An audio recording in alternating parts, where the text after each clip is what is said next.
Everyone, आज के इस सेशन में हम सॉल्व करने वाले हैं कुछ और इंटेक्स क्वेश्चंस हमारे चैप्टर टिश्यूज़ के।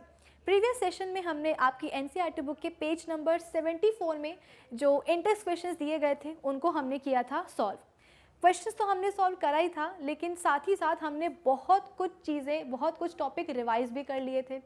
जैसे कि हमने स्टार्ट किया था टिश्यूज़ के साथ कि टिश्यूज़ क्या होते हैं। इसके बाद में मैंने आपको बताया था कि टिश्यूज़ दो टाइप के होते हैं, एक होते हैं एनिमल टिश्यूज़ और एक होते हैं प्लांट टिश्यूज़।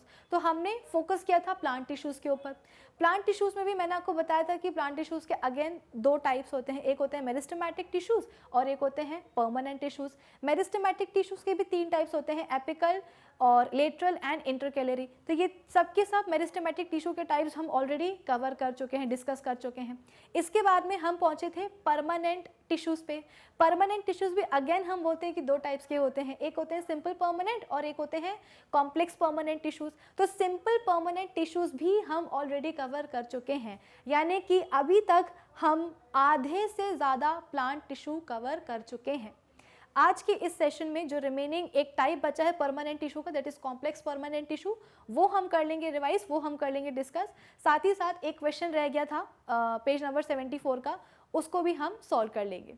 तो चलिए फटाफट से आज के इस सेशन को हम कर लेते हैं start. So this is Vibhuti Khare, welcome to Magnet Brains, जहाँ पे आपको सभी चैप्टर्स के वीडियो लेक्चर्स मिलने वाले हैं बिल्कुल फ्री ऑफ कॉस्ट। यानी कि मैग्नेट ब्रेन्स में आपको 2 चैप्टर्स पढ़ने के बाद किसी भी तरह का पेमेंट करने की या पैकेज परचेज करने की ज़रूरत बिल्कुल भी नहीं है, क्योंकि मैग्नेट ब्रेन्स आप सब तक पहुँचा रहा है क्वालिटी एजुकेशन बिल्कुल फ्री ऑफ कॉस्ट। तो इसी अच्छी बात से हम स्टार्ट करते हैं आज का हमारा ये सेशन।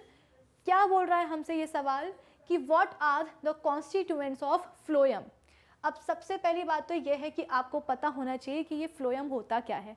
फ्लोएम हम बोलते हैं कि एक टाइप होता है कॉम्प्लेक्स परमानेंट टिश्यू का। अगर आपको याद हो तो मैंने आपको बताया था कि कॉम्प्लेक्स परमानेंट टिश्यूज़ जो होते हैं वो दो टाइप्स के होते हैं। कौन कौन से? एक होता है जाइलम और फिर इसके बाद में एक होता है कौन सा? फ्लोएम। ठीक है, और फर्दर जाइलम और फ्लोएम के हम बोलते हैं कि एलिमेंट्स भी होते हैं। तो सबसे पहले हम पढ़ेंगे जाइलम, इसके बाद में हम जाएंगे फ्लोएम पे। पहला सवाल यह है कि आखिर जाइलम एंड फ्लोएम को हम कॉम्प्लेक्स परमानेंट टिश्यू क्यों बुलाते हैं? भाई अभी इसके पहले हमने प्रीवियस सेशन में हमने सिंपल परमानेंट टिश्यूज पढ़े थे, है ना। उनको हम सिंपल क्यों बोल रहे थे? क्योंकि उनके पास केवल एक ही टाइप के सेल्स होते हैं। पेरेन्काइमा टिश्यू में हमने देखा था कि केवल पेरेन्काइमा के सेल्स होते हैं। कोलेनकाइमा में हमने देखा था कि सिर्फ कोलेनकाइमा के सेल्स होते हैं। स्क्लेरेनकाइमा में हमने देखा था कि सिर्फ और सिर्फ स्क्लेरेनकाइमा के ही सेल्स होते हैं। तो उनको हमने सिंपल परमानेंट इसलिए नाम दिया था क्योंकि वो केवल एक ही टाइप के सेल्स से बने होते हैं। लेकिन जब हम बात करते हैं किसकी? कॉम्प्लेक्स परमानेंट टिश्यू की, जाइलम एंड फ्लोएम की, तो इन टिश्यूज़ के पास अलग अलग टाइप के, या बोल सकते हो कि मोर देन 1 टाइप के सेल्स प्रेजेंट होते हैं। अब इसका मतलब ये नहीं कि more than 1 type of cell मैंने बोला है किसी टिश्यू में तो एक टिश्यू जो है अलग अलग फंक्शंस परफॉर्म करेगा, बिल्कुल भी नहीं। टिश्यू तो केवल एक ही टाइप का फंक्शन परफॉर्म करेगा, भले ही उसके अंदर एक से ज़्यादा टाइप के सेल्स हैं। एक्चुअली ये जो एक से ज़्यादा टाइप के सेल्स होते हैं ना, ये टुगेदर एक सिंगल फंक्शनिंग यूनिट बन के, ठीक है, ये सभी टाइप के सेल्स क्या करते हैं? सिंगल फंक्शनिंग यूनिट बन के काम करते हैं और एक ही टाइप के फंक्शन को एफिशिएंसी के साथ परफॉर्म करते हैं। अब अभी तक हमने इतने सारे टिश्यूज़ देख लिए हैं। कोई जो है प्लांट की ग्रोथ करवा रहा था, है ना, लीनियर ग्रोथ करवा रहा था, कोई लेटरल ग्रोथ करवा रहा था, और कुछ टिश्यूज़ ऐसे भी थे जो कि मैकेनिकल स्ट्रेंथ भी प्रोवाइड कर रहे थे प्लांट के पार्ट्स को। एक हमने देखा था एरेनकाइमा, जो कि वाटर लिलीज़ को पानी में फ्लोट करने में हेल्प करता है, बेसिकली बायोन्सी प्रोवाइड करता है। तो अभी तक हमने इतने सारे टिश्यूज़ पढ़ लिए हैं और उन सभी टिश्यूज़ के अलग अलग फंक्शंस थे। अब एक मेन फंक्शन बचा है प्लांट में परफॉर्म करने के लिए, और वो फंक्शन है खाने को और पानी को ट्रांसपोर्ट करना। हम सबको पता है कि प्लांट्स कैसे होते हैं? ऑटोट्रॉपिक होते हैं, यानी कि अपना फूड खुद सिंथेसाइज करते हैं। प्लांट सेल्स के पास होता है क्लोरोप्लास्ट, जिसके अंदर प्रेजेंट होता है लाइट को अब्जॉर्ब करने वाला ग्रीन कलर का पिगमेंट, दैट इज क्लोरोफिल। ये क्लोरोफिल क्या करता है? सन सोलर एनर्जी को अब्जॉर्ब करता है, ठीक है। सराउंडिंग से प्लांट्स क्या करते हैं? कार्बन डाइऑक्साइड जो है ना कंज्यूम कर लेते हैं, इनटेक कर लेते हैं, फिर इसके बाद में अपना खाना बनाएंगे शुगर्स के फॉर्म में, ऑक्सीजन रिलीज करेंगे। तमाम सारी चीज़ें प्लांट्स करते हैं, यानी कि वो अपना खाना खुद सिंथेसाइज करते हैं, इसलिए उनको हम ऑटोट्रॉपिक कहते हैं। प्लांट्स ने अपना खाना बना लिया, कहाँ बनता है? लीव्स में बनता है। क्यों? क्योंकि लीव्स में तो हम बोलते हैं कि क्लोरोप्लास्ट प्रेजेंट होता है, तो खाना बन गया कहाँ? लीव्स में, पत्तियों में। इसके अलावा प्लांट्स अपनी रूट्स के थ्रू पानी और मिनरल्स को भी तो अब्जॉर्ब करते हैं ना। सॉइल में हम क्या करते हैं? पानी डालते हैं, तो सॉइल से मॉइस्चर यानी कि पानी और मिनरल्स को रूट्स क्या करती हैं? अब्जॉर्ब करती हैं और फिर प्लांट्स के जो भी डिफरेंट पार्ट्स में उनको ट्रांसपोर्ट कर देती हैं। तो यहाँ पे हमको अब क्या सीखना है? अब हमको सीखना है कि किस तरीके से प्लांट के टिश्यूज़ फूड को, वाटर को, मिनरल को, न्यूट्रिएंट्स को, ऑर्गेनिक सॉल्यूट्स को ट्रांसपोर्ट करने में हेल्प करते हैं to various parts of the plants. क्या बोला मैंने? कि अब हमें ये सीखना है कि किस तरीके से tissues water, minerals, nutrients, organic solutes को different parts of the plant में ट्रांसपोर्ट करने में हेल्प करते हैं। तो सबसे पहले हम पढ़ते हैं क्या? जाइलम। जाइलम क्या होता है? जैसे कि हमने बोला कि ये एक कॉम्प्लेक्स परमानेंट टिश्यू है, ठीक है। अब होता क्या है कि जैसे कि सपोज अगर हम किसी अपार्टमेंट में रहते हैं, तो अपार्टमेंट में क्या होता है कि एक नीचे बोरिंग होती है ना, जहाँ पे पानी होता है। फिर इसके बाद में इस पानी को टेरेस पे, अपार्टमेंट की टेरेस पे हम बोलते हैं कि एक ओवरहेड टैंक होता है। सपोज मैं यहाँ पे ड्रॉ करके अगर मैं आपको बताऊँ तो यहाँ पे क्या है? ग्राउंड में बोरिंग है, बोर है, ठीक है, इसमें पानी भरा हुआ है। फिर इस पानी को क्या किया जाता है? हमारे अपार्टमेंट के टेरेस पे एक होता है ओवरहेड टैंक। इस ओवरहेड टैंक में पंप की हेल्प से पानी को पहुंचाया जाता है। अब एक अपार्टमेंट में सपोज लो 10 घर हैं, टोटल 10 फ्लैट्स हैं एक अपार्टमेंट में। अब हर एक अपार्टमेंट में वाटर सप्लाई करना है। ये जो ओवरहेड टैंक में पानी हमने भरा है ना, इस पानी को हमें टोटल 10 घरों में सप्लाई करना है। तो कैसे सप्लाई किया जाता है भाई?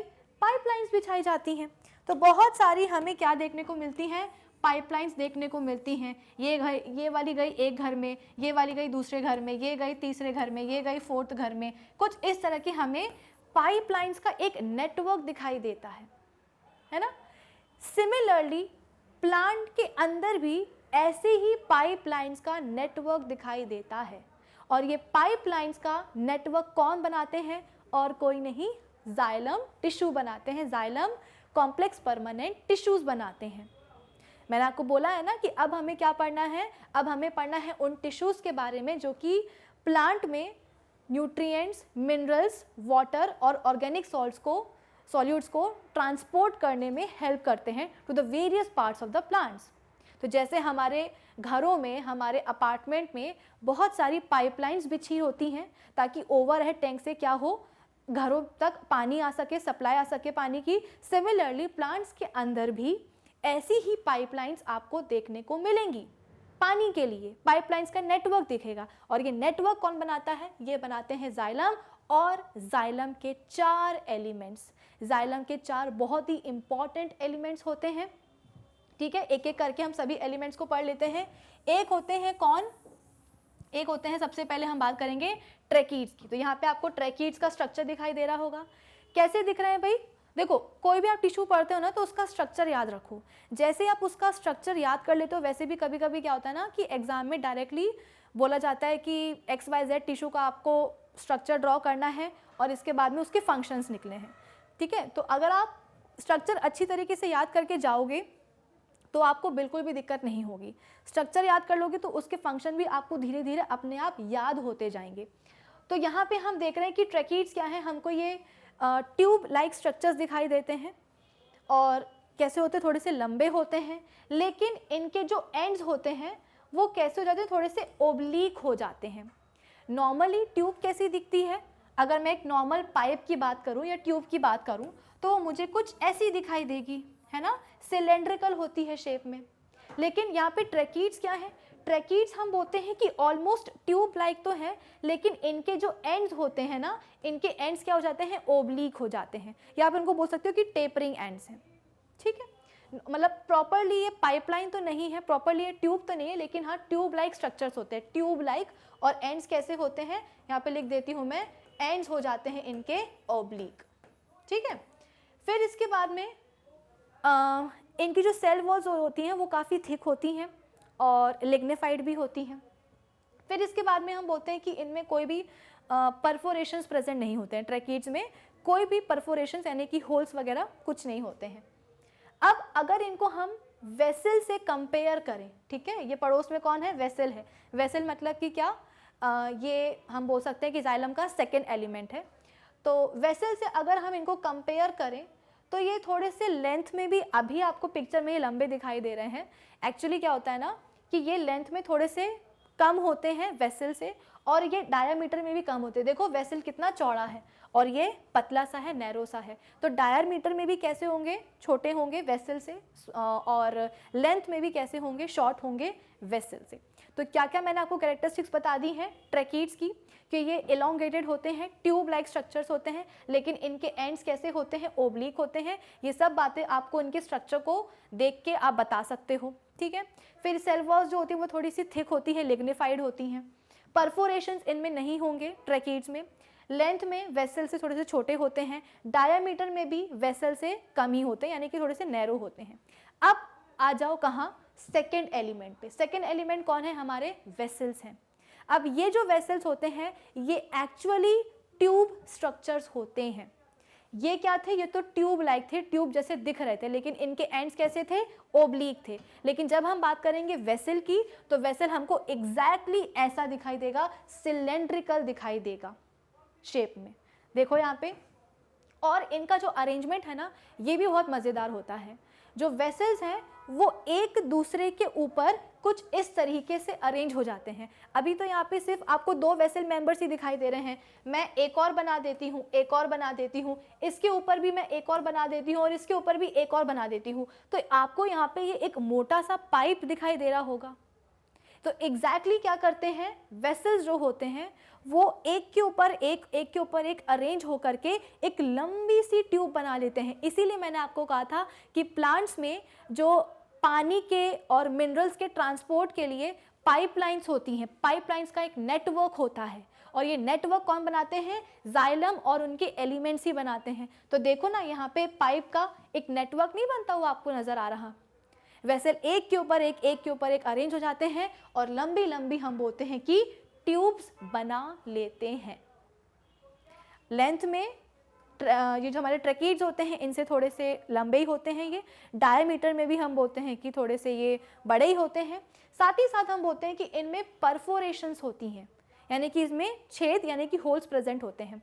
साथ ही साथ जो एंड वॉल्स होती हैं वेसल्स की, अब ये एंड वॉल्स क्या होती हैं, अगर मैं आपसे पूछूं कि मेरे पास एक सिलेंडर है और इस सिलेंडर का एंड कहाँ है, तो आप क्या बोलोगे कि मैम एक ये है एंड और दूसरा एंड है ये। सही बात है, मेरे पास एक सिलेंडर था और मैं आपसे पूछ रही थी कि इस सिलेंडर का एंड कहाँ है, तो आपने बोला कि मैम एक ये रहा और दूसरा ये रहा। सही बात है। अब यहाँ पे अगर इन दोनों ही एंड्स पे मैं क्या लगा दूँ, एक प्लेट लगा दूँ, सर्कुलर प्लेट लगा दूँ, तो उसको आप क्या बोलोगे, आप उसको सिलेंडर की एंड वॉल बोलोगे। भाई सिलेंडर के एंड्स कहाँ हैं, एक ये और एक ये, दोनों ओपनिंग्स जो होती हैं सिलेंडर की उसको हम सिलेंडर के एंड्स बोल देते हैं। और इन दोनों ही एंड्स पे अगर मैंने एक एक प्लेट लगा दी तो उस प्लेट को हम क्या बोल सकते हैं, वॉल बोल सकते हैं, एंड वॉल्स बोल सकते हैं। सिमिलरली हमारे जो ट्रैकीड्स हैं, ट्रैकीड्स का भी तो स्ट्रक्चर देखो सिलेंडर जैसे ही होता है।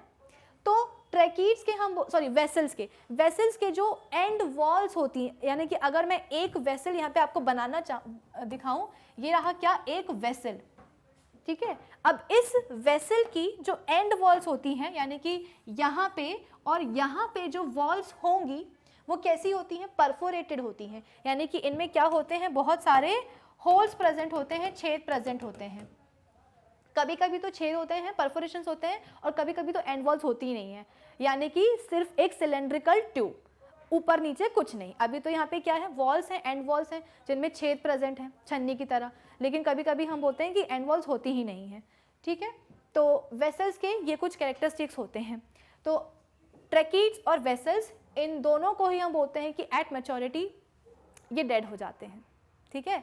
पेरेन्काइमा, जब हमने कॉम्प्लेक्स टिश्यू स्टार्ट किया था उसमें मैंने आपको बताया था कि कॉम्प्लेक्स जो परमानेंट टिश्यूज़ होते हैं, परमानेंट टिश्यूज़ लिविंग भी हो सकते हैं और डेड भी हो सकते हैं। तो यहाँ पे हमें दिखाई दे रहा है कि ट्रैकीड्स और वेसल इतने अच्छे हैं, अच्छा इनका काम है, लेकिन फिर भी मैच्योरिटी पे आकर के क्या हो जाते हैं, डेड हो जाते हैं। और इन दोनों को ही कंबाइन करके हम क्या बोलते हैं, ट्रैकेरी एलिमेंट्स कहते हैं। क्या बोलते हैं, ट्रैकेरी एलिमेंट्स कहते हैं। ठीक है, आई होप ये दोनों आप सभी को समझ में आ गए होंगे। फिर इसके बाद में आता है थर्ड एलिमेंट। थर्ड एलिमेंट हम बोलते हैं क्या होता है, जाइलम पेरेन्काइमा। ये हो गया ट्रैकीड्स, ये हो गया वेसल्स। इसके बाद में आता है कौन, जाइलम पेरेन्काइमा। जाइलम पेरेन्काइमा के बारे में बहुत ज़्यादा हमें पढ़ने की ज़रूरत नहीं है, बस आप इतना ध्यान रखना क्योंकि ये पेरेन्काइमा है, इसका मतलब क्या होगा, ये लिविंग होगा। ठीक है, ये कैसा होगा, लिविंग होगा और क्या करेगा, स्टोर करेगा चीज़ों को। ठीक है, ये स्टोरेज के लिए होता है जाइलम पेरेन्काइमा।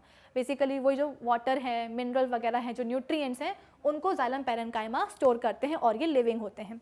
इसके बाद में लास्ट एलिमेंट आते हैं कौन, फाइबर्स। ये रहे क्या, फाइबर्स। तो फाइबर्स हम बोलते हैं कि जहाँ वर्ड आए फाइबर्स, वहाँ समझ लेना कि वो कैसे होंगे, डेड होंगे। डेड होते हैं और क्यों होते हैं, क्योंकि ये मैकेनिकल सपोर्ट प्रोवाइड करते हैं। हम बोलते हैं कि जो जाइलम पेरेन्काइमा है ना, ये कभी कभी जो साइडवेज ट्रांसपोर्टेशन जो होता है पानी का, उसके लिए भी यूज़ कर लिया जाता है। कौन, जाइलम पेरेन्काइमा। जाइलम फाइबर्स के लिए हम बोलते हैं कि लॉन्ग फाइबर लाइक स्ट्रक्चर्स होते हैं, डेड होते ही हैं ये। इसके अलावा हम बोलते हैं कि ये मैकेनिकल सपोर्ट के लिए प्लांट में प्रेजेंट होते हैं। तो क्या आपको सभी चारों एलिमेंट्स अच्छी तरीके से समझ में आ गए हैं जाइलम के?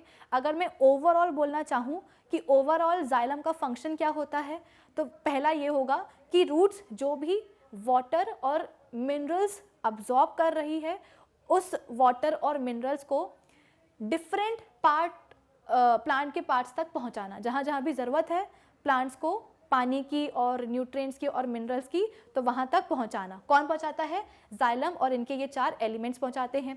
प्लस हम बोलते हैं कि ये, क्योंकि इसके पास क्या होता है, फाइबर होता है, और ये फाइबर्स बहुत ही हार्ड होते हैं और काफ़ी टफ होते हैं, तो ये मैकेनिकल सपोर्ट भी प्रोवाइड कर सकता है प्लांट को। तो दो असेंशियल फंक्शंस हो जाएंगे हमारे जाइलम के, जाइलम के, कि एक तो ये वाटर और मिनरल्स का ट्रांसपोर्ट करेगा रूट्स से लेकर के ऊपर जितने भी प्लांट के पार्ट्स है वहाँ तक। प्लस हम बोलते हैं कि मैकेनिकल सपोर्ट या स्ट्रेंथ भी प्रोवाइड कर सकता है प्लांट को। अब एक बार जल्दी से हम रिवाइज कर लेते हैं। हमने पढ़ा कि आज हमने स्टार्ट किया था कॉम्प्लेक्स परमानेंट टिश्यू के साथ। कॉम्प्लेक्स परमानेंट टिश्यू के दो टाइप्स होते हैं, जाइलम एंड फ्लोएम। कॉम्प्लेक्स क्यों बोल रहे हैं, क्योंकि इनके पास एक से ज़्यादा टाइप के सेल्स होते हैं। अब इसका मतलब ये नहीं कि टिश्यू के पास अगर एक से ज़्यादा टाइप के सेल्स हैं तो वो टिश्यू जो होगा वो अलग अलग फंक्शंस परफॉर्म करेगा, नहीं। ये सभी टाइप के सेल्स जो होते हैं वो एक सिंगल फंक्शनिंग यूनिट की तरह काम करते हैं, और आप बोल सकते हो कि टिश्यू जो होगा वो केवल एक ही टाइप का फंक्शन परफॉर्म करेगा। अब अभी तक हमने टिश्यूज़ के इतने सारे फंक्शंस देख लिए हैं कि कभी कोई ग्रोथ करा रहा है टिश्यू, कोई टिश्यू ऐसा है जो कि बायोंसी प्रोवाइड कर रहा है, कोई टिश्यू ऐसा है जो कि मैकेनिकल स्ट्रेंथ प्रोवाइड कर रहा है, हार्ड कवरिंग बना रहा है। इतने सारे टिश्यूज़ के हमने फंक्शंस देखे हैं, लेकिन एक बेसिक फंक्शन जो आज हमने सीखा, जो हमें एक और फंक्शन जो सीखना है वो ये होगा कि फूड या जैसे कि जो प्लांट्स होते हैं वो ऑटोट्रॉपिक होते हैं, तो वो अपना खाना खुद सिंथेसाइज करते हैं। तो उस खाने को, न्यूट्रिएंट्स को, ऑर्गेनिक सॉल्यूट्स को जहाँ जहाँ ज़रूरत है प्लांट के पार्ट्स की वहाँ तक पहुँचाना, प्लस रूट्स जो वाटर और मिनरल्स अब्जॉर्ब करती हैं उन वाटर को और मिनरल्स को डिफरेंट प्लांट के पार्ट्स तक पहुँचाना, यानी कि फूड एंड वाटर का ट्रांसपोर्टेशन। तो सबसे पहले हमने स्टार्ट किया था जाइलम के साथ।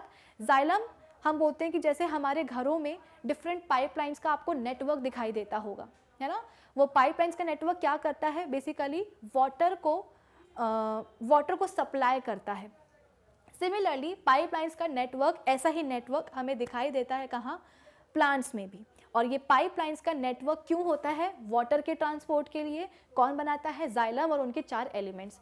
चार एलिमेंट्स कौन कौन से हैं, ट्रैकीड्स हैं, वेसल्स हैं, जाइलम फाइबर्स हैं एंड जाइलम पेरेन्काइमा है। तो जो ट्रैकीड्स हैं ये कैसे होते हैं, थोड़े से इलोंगेटेड होते हैं, ट्यूब लाइक स्ट्रक्चर्स होते हैं, लेकिन एंड्स इनके कैसे होते हैं, ओब्लिक होते हैं। सेल वॉल थिक होती है, परफोरेशंस नहीं होंगे। वेसल से लेंथ में ये छोटे होते हैं, डायमीटर में भी कम होते हैं। फिर इसके बाद में हम बात करते हैं वेसल्स की। तो वेसल्स हम बोलते हैं कि एग्जैक्टली इनका शेप कैसा होता है, सिलेंड्रिकल होता है। ये कैसे होते हैं, एकदम ट्यूब लाइक होते हैं। इनका डायामीटर भी कैसा होता है, बड़ा होता है, लेंथ में भी ये बड़े होते हैं। होता क्या है ना कि ये वेसल्स जो होते हैं वो एक के ऊपर एक इस तरीके से अरेंज होकर के लंबी लंबी ट्यूब्स या लंबे लंबी ट्यूब्स का नेटवर्क बना लेते हैं। तो यहाँ पे देखो पाइपलाइंस आपको बनती हुई दिख रही होंगी। तो वेसल्स क्या करते हैं, एक के ऊपर एक अरेंज होकर के इस तरीके से लंबी लंबी ट्यूब्स और पाइप्स बना लेते हैं। फिर इसके बाद में जो एंड वॉल्स होती हैं, यानी कि सिलेंडर का अगर मैं आपसे एंड पूछूं तो सिलेंडर के एंड्स क्या होते हैं, एक ये वाला एंड और एक ये वाला एंड। दोनों ही एंड पे अगर मैं एक एक वॉल लगा दूं या प्लेट लगा दूं तो उसको हम क्या बोलेंगे, एंड वॉल्स कहेंगे। सिमिलरली वेसल की भी दो एंड वॉल्स होती हैं। कभी कभी ऐसा होता है कि दोनों एंड वॉल्स कैसी हैं, परफोरेटेड हैं, यानी कि इसमें छेद प्रेजेंट हैं ताकि क्या हो ना, पानी ऊपर नीचे जा सके। भाई इसका क्या मतलब है कि इतने बड़े बड़े जो है ना वेसल्स अरेंज हो गए हैं और लंबी लंबी ट्यूब्स बना ली हैं, लेकिन आने जाने का रास्ता ही नहीं है। क्यों? क्योंकि एंड वॉल्स कैसी हैं, सील्ड हैं, पैक्ड हैं। हमें कैन थोड़ी ना रखने एक दूसरे के ऊपर, हमें तो पाइपलाइंस बिछानी है। तो पाइपलाइंस बिछाने के लिए क्या करना पड़ेगा, फ्लो करवाना पड़ेगा। फ्लो करने के लिए जो एंड वॉल्स होती हैं या तो आप उनको परफोरेट करो, उसमें होल करो, जैसे कि आपको यहाँ पे इमेज में भी दिख रहा होगा, यहाँ पे आपको परफोरेशंस दिखाई दे रही हैं। ये सब क्या है, परफोरेशंस हैं, ठीक है। तो परफोरेशंस हो या फिर एंड जो प्लेट है, जो एंड वॉल्स हैं वही आप हटा दो। तो कभी कभी परफोरेशंस भी होती है, कभी कभी एंड वॉल्स गायब भी होती हैं। दोनों ही मेचोरिटी पे यानी कि वेसल्स और ट्रैकिड्स डेड हो जाते हैं। दोनों को ही हम कंबाइन करके क्या बोलते हैं, ट्रैकरी एलिमेंट्स कहते हैं। फिर इसके बाद में आता है जाइलम पेरेन्काइमा। ये इकलौता ऐसा एलिमेंट है जाइलम का जो कि लिविंग होता है और स्टोरेज के लिए काम करता है। कभी कभी ये साइडवेज ट्रांसपोर्ट के लिए भी, कंडक्शन के लिए भी, यानी कि साइड में जब कंडक्शन कराना हो, इधर से इधर, इधर से इधर, यूजुअली क्या हो रहा है, ये जो वेसल्स और ट्रैकिड्स हैं ये क्या करते हैं, जैसे कि रूट्स ने जो है वाटर अब्जॉर्ब किया है। सपोज ये रूट्स है, रूट्स ने पानी अब्जॉर्ब किया है, तो ये पानी को ये लोग कहाँ भेजेंगे, ऊपर की तरफ भेजेंगे, है ना। और जब कभी साइडवेज कंडक्शन कराना रहता है, यानी कि यहाँ से यहाँ, यहाँ से यहाँ, तो उसके लिए जाइलम पेरेन्काइमा को कभी कभी यूज़ कर लेते हैं। फिर इसके बाद में we have last element of xylem, that is xylem fibre. तो ये फाइबर्स तो हम बोलते हैं कि बिल्कुल ही डेड होते हैं। बहुत अच्छे से तरीके से लिग्निफाइड सेल वॉल्स होती हैं जिसके कारण ये मैकेनिकल स्ट्रेंथ प्रोवाइड करते हैं प्लांट्स को। तो दो फंक्शंस होते हैं पूरे जाइलम टिश्यू के। एक होता है वाटर का कंडक्शन रूट से लेकर के to the various parts of the plants. फिर इसके बाद में मैकेनिकल सपोर्ट, क्योंकि उसके पास फाइबर है तो मैकेनिकल सपोर्ट भी ये प्लांट को प्रोवाइड कर सकते हैं। एक आपको यहाँ पे इमेज दिखाई दे रही होगी, यहाँ पे देखो ये सभी जाइलम, बेसिकली ये कौन सा सेक्शन है, ये एक लॉन्गिट्यूडिनल सेक्शन है। यहाँ पे आपको आधा आधा सब दिखाई दे रहा होगा। ये बीच में क्या है, मोटा सा, ये बीच में हम बोलते हैं कि जाइलम वेसल है। उसके बगल में आपको ये ट्रैकिड्स दिखाई दे रही होंगी, इनके एंड्स देखो कैसे हैं, ओब्लिक हैं। तो यहाँ पे देखो पानी का ट्रांसपोर्ट कहाँ हो रहा है, एरो कहाँ जा रहे हैं, ऊपर की तरफ जा रहे हैं, क्योंकि ऑब्वियस सी बात है पानी कहाँ से आता है प्लांट्स में, रूट से ही आता है। तो फिर ऊपर से नीचे पानी को और मिनरल्स को पहुंचाया जाएगा। आई होप जाइलम आपको अच्छी तरीके से समझ में आ गया हो, जाइलम के एलिमेंट्स आपको अच्छी तरीके से समझ में आ गए हो। अब हम आगे बात करेंगे किसकी, फ्लोएम की, ठीक है। तो नेक्स्ट हम कौन सा कॉम्प्लेक्स परमानेंट टिश्यू पढ़ेंगे, फ्लोएम। अब वाटर एंड मिनरल्स का ट्रांसपोर्टेशन तो हमने अभी देख लिया है, और अब बारी आती है फूड एंड न्यूट्रिएंट्स के ट्रांसपोर्टेशन को देखने की। फूड मतलब कि ऑर्गेनिक सॉल्यूट्स, ठीक है। तो ऑर्गेनिक सॉल्यूट्स एंड न्यूट्रिएंट्स का हम ट्रांसपोर्टेशन देखते हैं। होता क्या है कि हमारे प्लांट्स जो होते हैं उनके पास ये स्पेशल पावर्स होती हैं कि वो अपना खाना खुद सिंथेसाइज कर सकते हैं। इसीलिए उनको हम क्या कहते हैं, ऑटोट्रॉपिक कहते हैं, क्योंकि वो अपना खाना खुद सिंथेसाइज करते हैं। कैसे करते हैं, तो हम सबको पता है कि प्लांट्स के पास एक ग्रीन कलर का पिगमेंट होता है जिसको हम क्लोरोफिल कहते हैं। और ये जो क्लोरोफिल है ये क्या करेगा, सन की जो सोलर एनर्जी है उसको ट्रैप कर लेता है, और इसी सोलर एनर्जी के थ्रू वो क्या करता है, प्लांट बेसिकली पानी तो आ ही रहा है रूट्स के थ्रू, है ना, अभी अभी हमने ट्रांसपोर्टेशन देखा है, साथ ही साथ एटमॉस्फेयर से कार्बन डाइऑक्साइड भी ले लेता है। तो इसीलिए प्लांट्स हमारे लिए इंपॉर्टेंट हो जाते हैं, क्योंकि प्लांट्स क्या कर रहे हैं, हमारे लिए, हम एनिमल्स के लिए जो वेस्ट प्रोडक्ट होता है कार्बन डाइऑक्साइड, जैसे कि हम ब्रीदिंग कर रहे हैं, हम रेस्पिरेशन करते हैं, तो हमें हम इनहेल क्या करेंगे, ऑक्सीजन करेंगे, और जो डिफरेंट हमारे बॉडी के अंदर मेटाबॉलिक प्रोसेसेस चलती रहती हैं, उनके कारण जो कार्बन डाइऑक्साइड प्रोड्यूस होती है, उस कार्बन डाइऑक्साइड को हम एक्सहेल आउट करेंगे। तो कार्बन डाइऑक्साइड तो हम एनिमल्स के लिए क्या है, एक वेस्ट प्रोडक्ट ही है, लेकिन हमारे लिए वो वेस्ट प्रोडक्ट है, लेकिन प्लांट्स के लिए वो यूज़फुल चीज़ है। क्यों? क्योंकि उससे वो अपना खाना बनाने वाला है। तो इसीलिए प्लांट्स हमारे लिए इंपॉर्टेंट होते हैं। बोला जाता है कि अगर डिफॉरेस्टेशन वगैरह हो गया, पौधे चले गए, पेड़ चले गए, तो कार्बन डाइऑक्साइड को, जो कि इतनी ज़्यादा है एटमॉस्फेयर में, उसको कोई लेने वाला रहेगा नहीं। ठीक है, तो होता क्या है कि कार्बन डाइऑक्साइड पौधों ने ले ली, वाटर तो आ ही रहा है, फिर इस कार्बन डाइऑक्साइड को और पानी को, जो सोलर एनर्जी ट्रैप करी गई है क्लोरोफिल द्वारा, उस सोलर एनर्जी के थ्रू कन्वर्ट किया जाता है किसमें, शुगर्स वगैरह में। ठीक है, शुगर्स क्या होती हैं, कार्बोहाइड्रेट्स ही होते हैं, प्लस ऑक्सीजन भी रिलीज होती है। तो ऑक्सीजन हमारे प्लांट्स के लिए क्या है, एक वेस्ट प्रोडक्ट है, तो प्लांट्स क्या करेंगे, ऑक्सीजन को रिलीज कर देंगे, और यही ऑक्सीजन हमारे लिए बहुत ही ज़्यादा असेंशियल है। तो हमारा वेस्ट प्रोडक्ट जाएगा प्लांट्स को, और प्लांट्स का जो वेस्ट प्रोडक्ट है वो जाएगा कहाँ, हमें। फाइन, तो हुआ क्या, ऑक्सीजन तो हो गई रिलीज, लेकिन जो शुगर्स बनी है, शुगर्स मतलब भी क्या, कार्बोहाइड्रेट्स, ये प्लांट का क्या होता है, फूड होता है। अब कार्बोहाइड्रेट्स मैंने बोला है, तो इसमें कार्बन भी होगा, हाइड्रोजन भी होगा, ऑक्सीजन भी होगा, जाहिर है। तो ये क्या हो जाएगा, ऑर्गेनिक सॉल्यूट्स हो जाएंगे। प्रोटीन्स, अमीनो एसिड्स वगैरह कुछ और भी सब्सटेंसेस जो हैं बनते हैं। तो हुआ क्या, ये मैंने आपको पूरी फोटोसिंथेसिस की प्रोसेस समझाई कि भाई ये पूरी फोटोसिंथेसिस की प्रोसेस है कि कार्बन डाइऑक्साइड और वाटर को कंबाइन किया गया, सोलर एनर्जी को ट्रैप किया गया, जिसके थ्रू कार्बन डाइऑक्साइड और वाटर किस में कन्वर्ट हो गया, शुगर्स में, यानी कि कार्बोहाइड्रेट्स में, और इन्हीं को हम क्या कहते हैं, ऑर्गेनिक सॉल्यूट्स कहते हैं। तो अब बारी आती है इन ऑर्गेनिक सॉल्यूट्स और न्यूट्रिएंट्स के ट्रांसपोर्टेशन की। ये जो हमने फोटोसिंथेसिस की प्रोसेस देखी है, ये कहाँ होती है, प्लांट की जो लीव्स होती हैं, जो पत्तियाँ होती हैं, वहाँ होती हैं। तो एक ऐसा मूवमेंट जहाँ पे लीव्स से कुछ materials different growing parts of plants तक पहुँच रहे हैं, ऐसे मूवमेंट को हम क्या कहते हैं, ट्रांसलोकेशन कहते हैं। क्या बोला मैंने कि हमने अभी अभी पढ़ा कि फोटोसिंथेसिस कहाँ होती है, प्लांट्स की लीव्स में होती है। तो एक ऐसा मूवमेंट जहाँ पे मटेरियल्स कहाँ से कहाँ मूव करते हैं, लीव्स से लेकर के जो डिफरेंट ग्रोइंग पार्ट्स हैं प्लांट्स के, वहाँ तक, ऐसे मूवमेंट को हम क्या कहते हैं, ऐसे मूवमेंट को हम कहते हैं ट्रांसलोकेशन। तो बेसिकली वाटर एंड मिनरल्स का क्या होता है, ट्रांसपोर्टेशन होता है। फूड, न्यूट्रिएंट्स, या आप बोल सकते हो कि ऑर्गेनिक सॉल्यूट्स एंड न्यूट्रिएंट्स का क्या होता है, ट्रांसलोकेशन होता है। क्यों? क्योंकि ट्रांसलोकेशन एक ऐसा मूवमेंट है जहाँ पे सब्सटेंसेस या मटेरियल प्लांट की लीव्स से निकल करके कहाँ जाते हैं, डिफरेंट ग्रोइंग पार्ट्स तक जाते हैं। तो ऐसे मूवमेंट को हम क्या कहेंगे, ट्रांसलोकेशन कहेंगे। I hope transportation and translocation आप सबको क्लियर हो गया है। ठीक है, अब जैसे कि हमने पानी का ट्रांसपोर्टेशन देखा, तो उसमें हमने देखा था कि जाइलम टिश्यू जो होता है वो वेरियस पाइपलाइंस का नेटवर्क बनाता है। जब हम बात करते हैं न्यूट्रिएंट्स के ट्रांसलोकेशन की, तो न्यूट्रिएंट्स के ट्रांसलोकेशन के लिए भी एक नेटवर्क होता है, लेकिन नेटवर्क दूसरा टिश्यू बनाएगा, और उस टिश्यू को हम क्या कहते हैं, उस टिश्यू को हम कहते हैं फ्लोएम टिश्यू। तो जाइलम टिश्यू ने ट्रांसपोर्टेशन किया पानी और मिनरल्स का, और ऑर्गेनिक सॉल्यूट्स और न्यूट्रिएंट्स का ट्रांसलोकेशन कौन करेगा, हमारा फ्लोएम टिश्यू करेगा।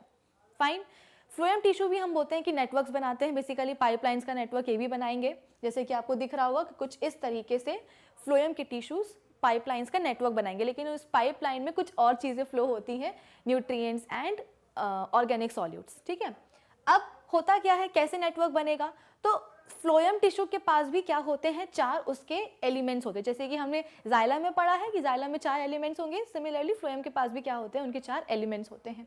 कौन कौन से होते हैं, देखो, सीव ट्यूब्स हैं फर्स्ट, फिर इसके बाद में कंपेनियन सेल्स हैं, फिर आया फ्लोएम पेरेन्काइमा, और फिर आया फ्लोएम फाइबर्स। ठीक है, अब एक एक करके देखते हैं। सबसे पहले हम बात करते हैं सबसे पहले हम बात करते हैं सीव ट्यूब्स की।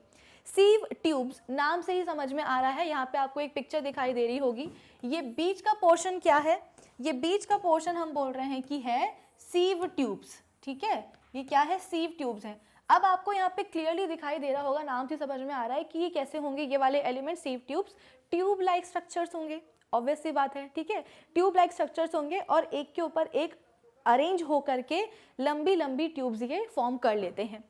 अब जैसे कि हमने जाइलम में देखा था वेसल्स के उसमें, कि वेसल्स में भी क्या होती थी, ट्यूब मतलब क्या, सिलेंड्रिकल शेप, सिलेंडर के 2 एंड्स होते हैं, उन दोनों ही एंड्स पे हम क्या लगा दे रहे थे, एक प्लेट लगा दे रहे थे जिसको हम एंड वॉल्स कह रहे थे। सिमिलरली जो सीव ट्यूब्स हैं उनका भी शेप कैसा है, उनका शेप भी हम बोलते हैं कि सिलेंड्रिकल ही है। सिलेंड्रिकल है यानी कि इनके भी क्या होंगे, 2 एंड्स होंगे, इन दोनों ही एंड्स पे हम क्या कर देते हैं, एक एक प्लेट लगा देते हैं। तो ये लो, ये लगा दी क्या हमने, एक एक प्लेट, और इसे हम सीव ट्यूब्स में इन प्लेट्स को हम क्या कहते हैं, इनको हम कहते हैं सीव प्लेट्स। क्या बोलेंगे इनको भाई, इनको हम बोलेंगे सीव प्लेट्स, ठीक है। अब आप बोलोगे कि मैम चुपचाप प्लेट्स ही बोल देते, ये सीव वर्ड जोड़ने की क्या ज़रूरत थी, ज़रूरत इसलिए थी, सीव का मतलब क्या होता है, छन्नी। तो ये जो प्लेट्स आपको दिखाई दे रही हैं सीव ट्यूब्स पे, इनमें भी क्या होगा भाई, इनमें भी हम बोलते हैं कि होल्स प्रेजेंट होते हैं, यानी कि ये छन्नी की तरह काम करते हैं, इसीलिए नाम रखा गया है क्या, इनका सीव प्लेट्स। वरना एंड प्लेट्स नाम दे देते, क्योंकि ट्यूब्स के दोनों एंड में है तो एंड प्लेट्स नाम दे देते, लेकिन नहीं, एंड प्लेट्स नाम नहीं दिया है, यहाँ पे हमने इसको सीव प्लेट नाम दिया है। क्यों, क्योंकि ये एग्जैक्टली सीव की तरह काम करती है, छन्नी की तरह काम करती है। इसमें क्या प्रेजेंट है, परफोरेशंस यानी कि होल्स प्रेजेंट हैं। क्या ये बात सभी को समझ में आई? तो सीव ट्यूब्स जो कि एक एलिमेंट है फ्लोएम का, उसकी खास बात क्या होती है, ट्यूब लाइक स्ट्रक्चर्स होते हैं कुछ इस तरीके से, और ये ट्यूब लाइक स्ट्रक्चर्स एक दूसरे के ऊपर अरेंज होकर के लंबी लंबी ट्यूब्स बना लेते हैं। फिर इसके बाद में ये जो सीव ट्यूब्स हैं इनके दोनों ही एंड्स पे क्या प्रेजेंट होती है, एक एक प्लेट प्रेजेंट होती है, जिसे हम क्या कहते हैं, सीव प्लेट्स कहते हैं।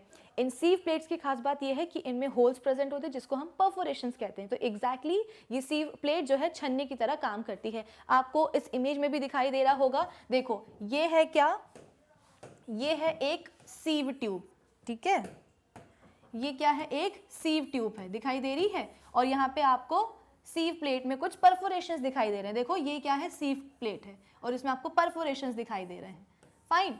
अब एक और खास बात है इन सीव ट्यूब्स की कि जैसे जैसे ये मैच्योर होते जाएंगे इनका जो साइटोप्लाज्म है और जो सेल ऑर्गेनल्स हैं, ठीक है, सॉरी न्यूक्लियस और सेल ऑर्गेनल्स जो होते हैं, न्यूक्लियस एंड सेल ऑर्गेनल्स जो होते हैं हमारे सीव ट्यूब्स के, ये मैच्योर होने के बाद में चले जाते हैं।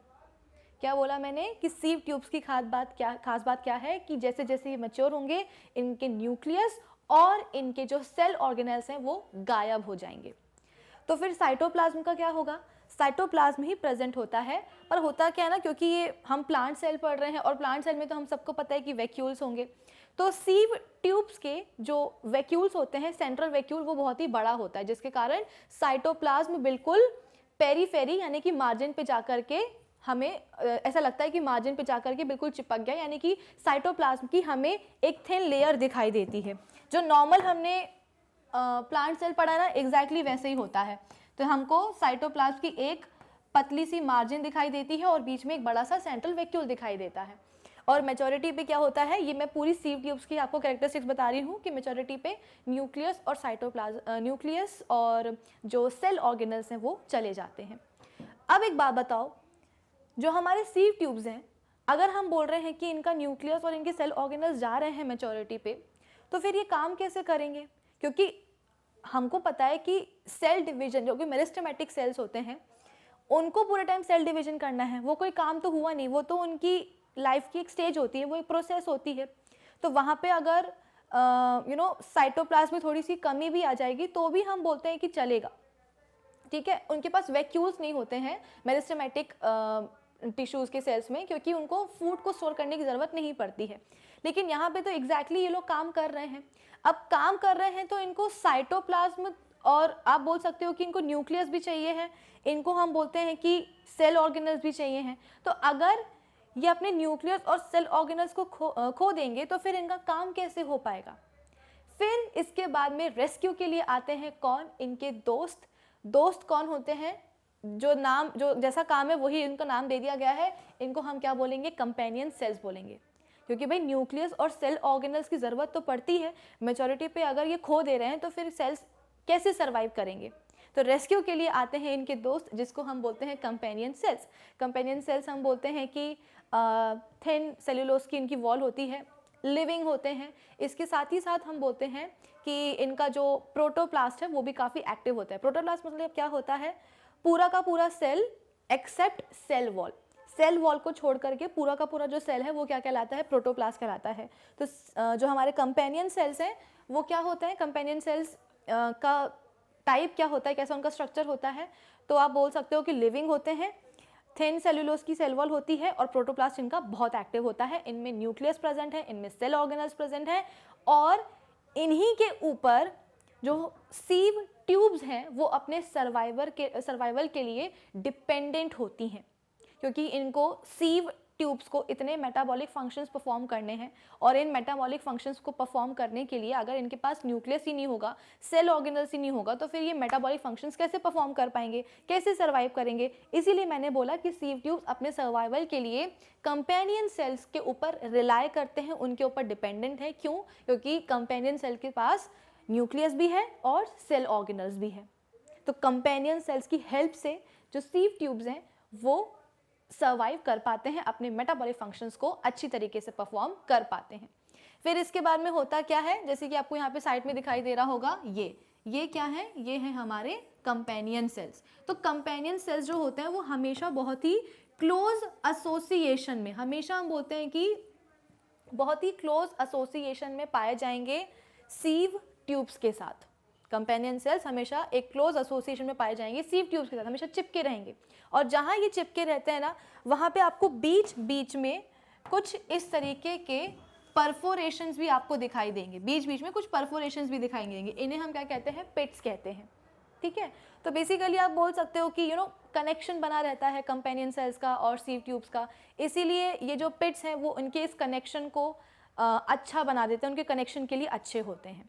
ठीक है, सब्सटेंसेस जो हैं आ जा सकते हैं, क्योंकि जाहिर है सीव ट्यूब्स के लिए मैंने आपको बताया है कि न्यूक्लियस नहीं है, सेल ऑर्गेनल्स नहीं है, तो कुछ चीज़ों का हम बोलते हैं कि लेन देन चलता ही रहेगा सीव ट्यूब्स और कंपेनियन सेल्स के बीच में। तो आई होप कंपेनियन सेल्स और सीव ट्यूब्स सब बच्चों को समझ में आ गया होगा। फिर इसके बाद में हम बात करते हैं फ्लोएम पैरेन्काइमा की। तो फ्लोएम पैरेन्काइमा नाम से समझ में आ रहा है, पैरेन्काइमा मतलब क्या करेगा, ये स्टोरेज का काम करेगा। फ्लोएम फाइबर्स, जैसे ही फाइबर्स आए तो समझ लेना ये क्या होते हैं, डेड होते हैं और मैकेनिकल स्ट्रेंथ ही प्रोवाइड करेंगे। तो ये कुछ 4 एलिमेंट्स थे फ्लोएम टिश्यू के, जो कि क्या करते हैं, फूड के और न्यूट्रिएंट्स के, या आप बोल सकते हो कि ऑर्गेनिक सॉल्यूट्स एंड न्यूट्रिएंट्स के ट्रांसलोकेशन में हेल्प करते हैं। ट्रांसलोकेशन के लिए क्या करते हैं, प्लांट में नेटवर्क बनाते हैं। एक और चीज़ है कि xylem and phloem together they are called vascular tissues. ठीक है, जाइलम और फ्लोएम के बीच में, जाइलम और फ्लोएम दोनों मिलके क्या बोलते हैं, इनको हम वेस्क्यूलर टिश्यूज कहते हैं। ठीक है, अब एक काम करते हैं, फटाफट से जितने भी एलिमेंट्स हमने पढ़े हैं फ्लोएम के उनको हम रिवाइज कर लेते हैं। मैंने आपको बोला कि हमारे जो प्लांट्स होते हैं उनकी लीव्स में खाना सिंथेसाइज होता है, फूड सिंथेसाइज होता है, कार्बोहाइड्रेट्स बेसिकली शुगर्स वगैरह। तो एक ऐसा मूवमेंट जहाँ से सब्सटेंसेस मटेरियल्स लीव्स से निकल करके कहाँ जाते हैं, different growing parts of the plants में जाते हैं। ऐसे मूवमेंट को हम क्या कहेंगे, ट्रांसलोकेशन कहते हैं। तो बेसिकली फूड, ऑर्गेनिक सॉल्यूट्स का और न्यूट्रिएंट्स का ट्रांसलोकेशन होता है। ट्रांसलोकेशन में हमारे ट्रांसलोकेशन के लिए स्पेशलाइज्ड टिश्यूज आते हैं प्लांट्स के पास, जिनको हम क्या कहते हैं, फ्लोएम कहते हैं। फ्लोएम टिश्यूज क्या करते हैं, अपने 4 एलिमेंट्स के साथ मिलके पूरे प्लांट में एक नेटवर्क बना देते हैं ताकि फूड का, न्यूट्रिएंट्स का, ऑर्गेनिक सॉल्यूट्स का ट्रांसलोकेशन हो पाए। फिर इसके बाद में हम बोलते हैं कि 4 बेसिक एलिमेंट्स कौन होते हैं। सबसे पहले हम बात करते हैं सीव ट्यूब्स की। तो ट्यूब्स मैंने जैसे ही बोल दिया तो तुरंत आपके दिमाग में आना चाहिए कि भाई सिलेंड्रिकल स्ट्रक्चर होगा। तो सीव ट्यूब्स हम बोलते हैं कि ट्यूब लाइक स्ट्रक्चर्स होते हैं, एक दूसरे के ऊपर अरेंज होकर के लंबी लंबी ट्यूब्स बनाते हैं कुछ इस तरीके से।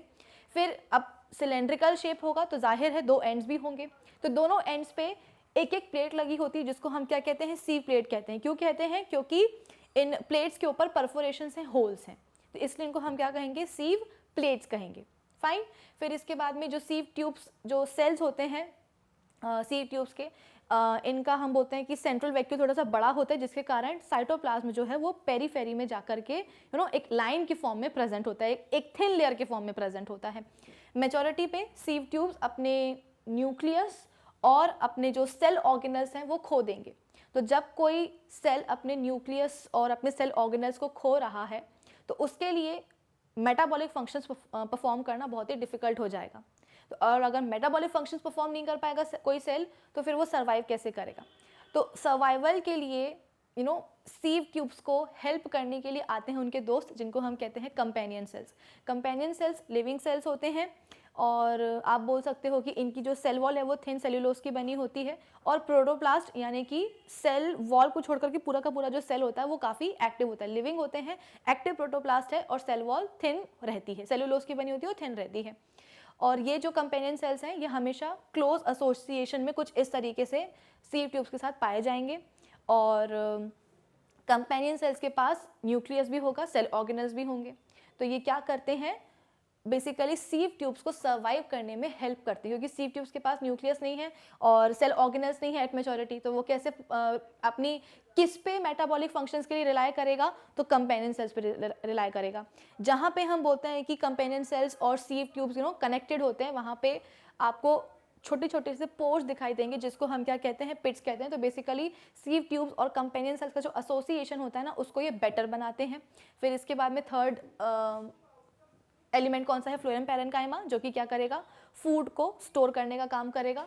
और फ्लोएम फाइबर्स क्या करेंगे, डेड होते हैं ये, और मैकेनिकल स्ट्रेंथ प्रोवाइड करेंगे प्लांट को। तो अगर मैं ओवरऑल फंक्शन बोलूँ फ्लोएम टिश्यू का, तो आप क्या बोल सकते हो, बेसिकली फूड या ऑर्गेनिक सॉल्यूट्स और न्यूट्रिएंट्स का ये ट्रांसलोकेशन करवाते हैं लीव्स से लेकर के कहाँ, स्टोरेज ऑर्गन्स तक। भाई स्टोर भी तो करके रखना पड़ता है ना, तो लीव्स से खाना कहाँ जाएगा, स्टोरेज ऑर्गन्स तक जाएगा, और फिर स्टोरेज ऑर्गन से जो डिफरेंट ग्रोइंग पार्ट्स हैं प्लांट्स के वहाँ तक जाएगा। ठीक है, तो ये हो गया क्या, हमारा फोर्थ क्वेश्चन भी सॉल्व कि what are the constituents of the phloem. तो हमने कॉन्स्टिट्यूएंट्स भी बता दिए हैं और वो कैसे कैसे क्या क्या होते हैं वो भी हमने बता दिए हैं। आपको यहाँ पे दिख रहा होगा, ये है क्या, फ्लोएम पैरेन्काइमा।